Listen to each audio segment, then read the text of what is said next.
The last time on Pete and his bus.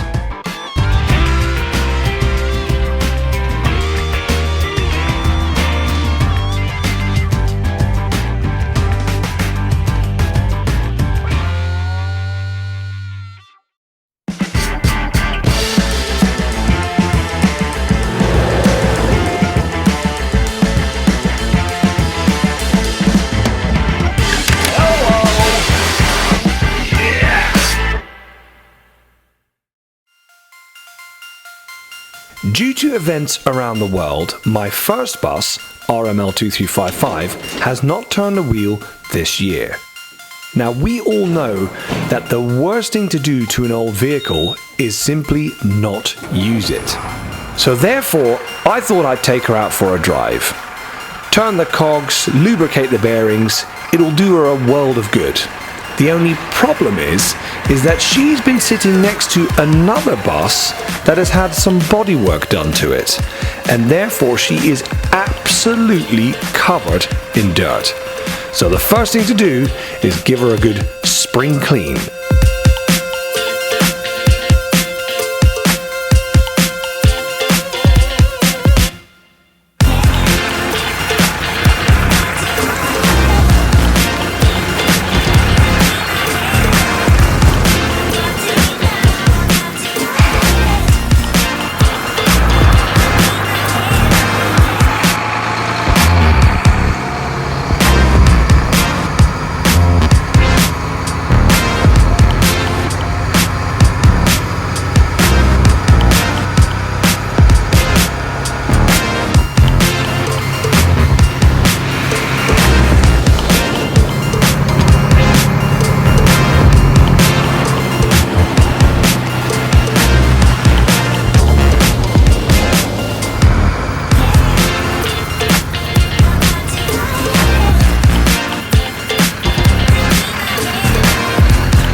However nice it is to take your bus for a drive on a sunny day, there is another reason why I've taken her out.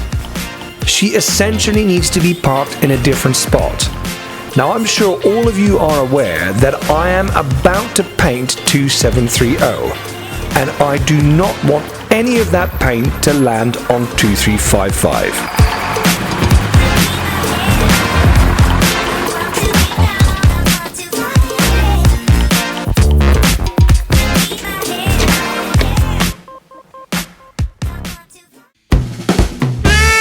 I am well aware of the fact that my barn will never be a dust-free environment.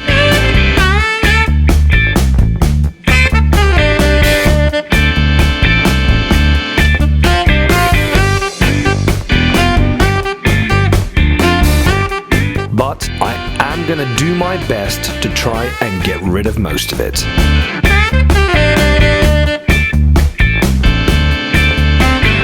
Well, I don't think I've ever been able to use this angle to film the bus. It's like a whole new world in here.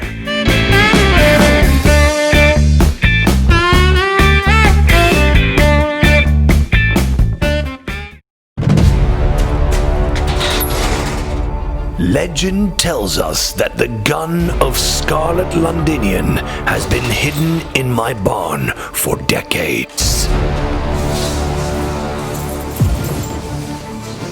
Today, I must find it.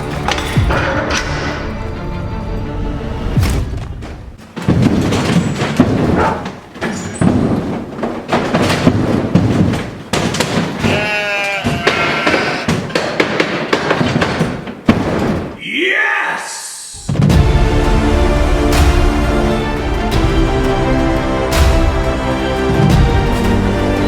Only open if your name is Pete and you're trying to paint a bus. Whoa! I think this is for me.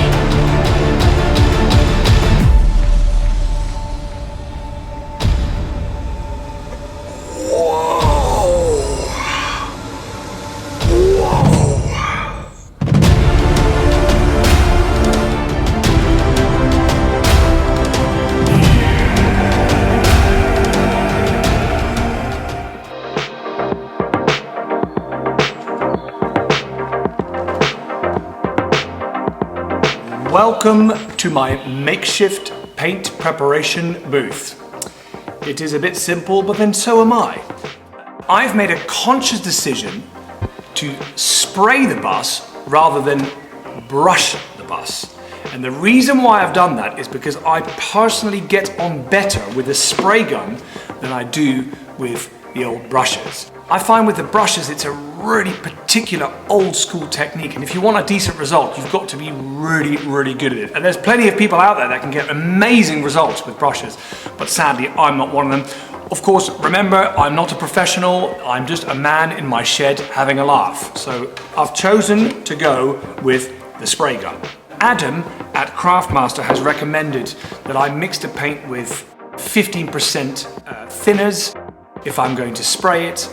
So I'm going to take his advice, I'm going to do that, I'm going to mix it here, then we're going to load the paint gun up, and then we're going to climb up there and we are going to paint a flippin' bus!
That's a lot of mid-red! The painting process has actually started. It always takes a little while to get your gun set up right and to get into the swing of things. So if you're going to make mistakes, they'll probably happen in the beginning. And this is why I've chosen to start right at the top, at the back, a bit that no one will ever see, and also on the side of the bus that's usually out of view. The biggest mistake people make, they start painting the front or the bonnet, the bit that everybody sees. They make all their mistakes there and then it looks rubbish. So start at the back, work your way around, and with a bit of luck, by the time you get to the bit that you love, you'll know roughly what you're doing. So that's 2/3 of one side done. And I had to leave in a rush last night because I had to go home. So I just thought I'll leave it, let it dry, come back in the morning and see what it's like. Well, here it is. How do I feel I've done? I've actually done all right. Painting is really hard.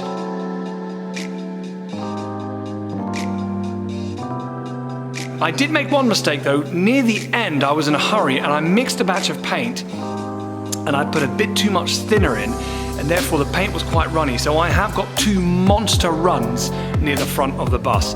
But these things are so easily solved. We're just going to rub them back before we do the second coat and carry right on. So let's keep painting!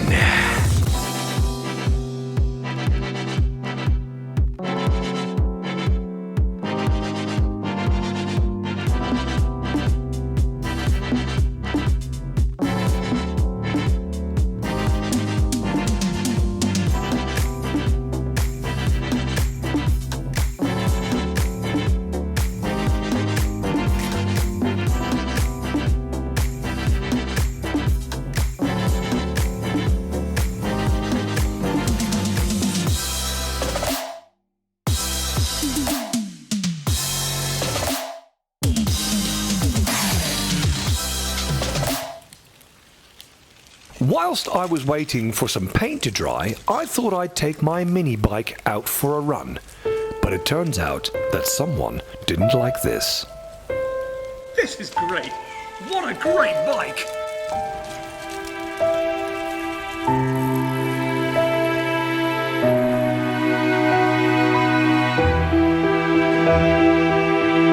Why you not ride me anymore? I killed that mini bike. So I'm about to start the bottom half. This is the half that counts. This is the one that we can see up close. I've got to make sure it looks really nice.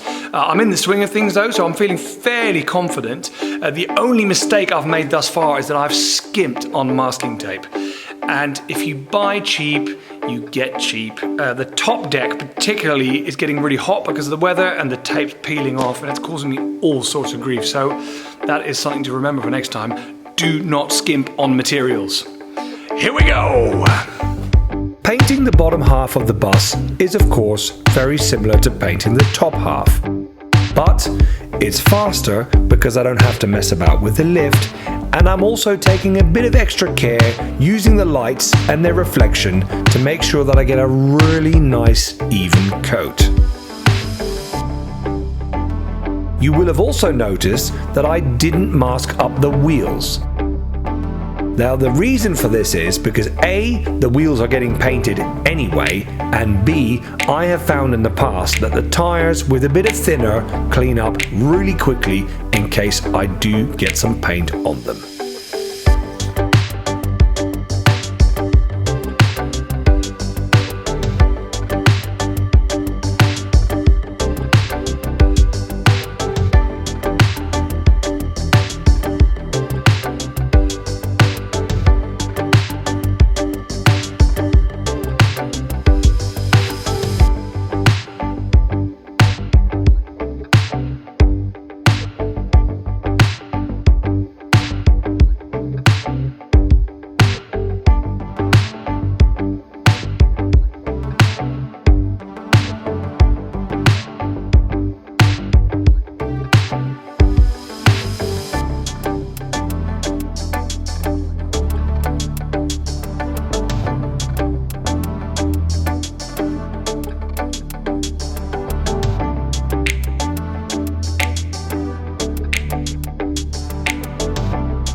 Now for the bit that I've been waiting for, is to paint the front of my bus.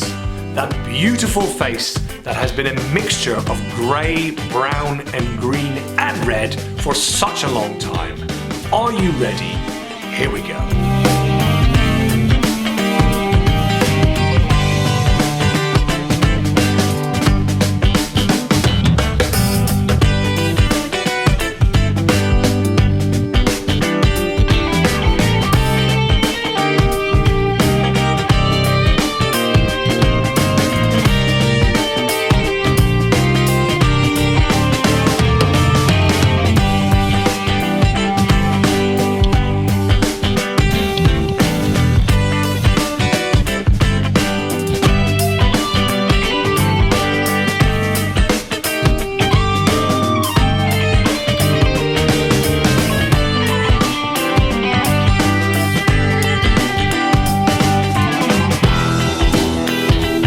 So there you have it. One bus in mid-red.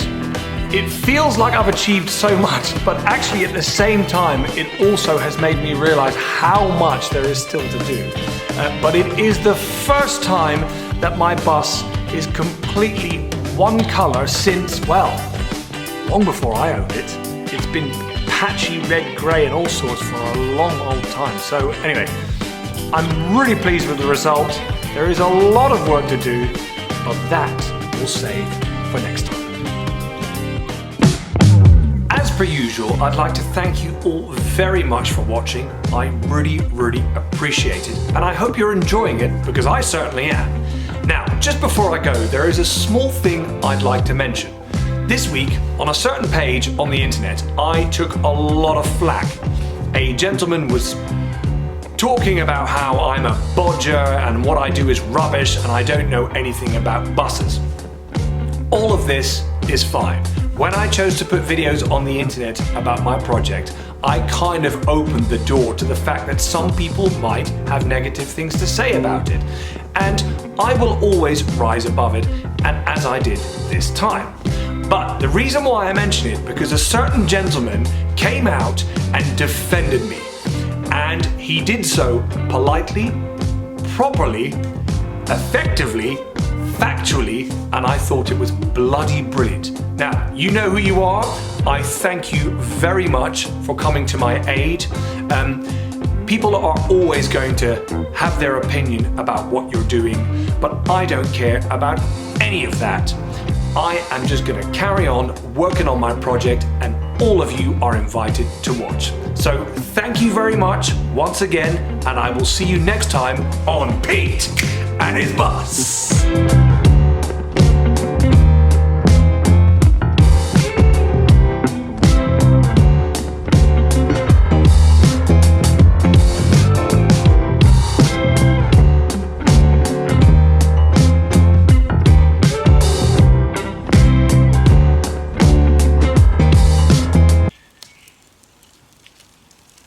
This is great.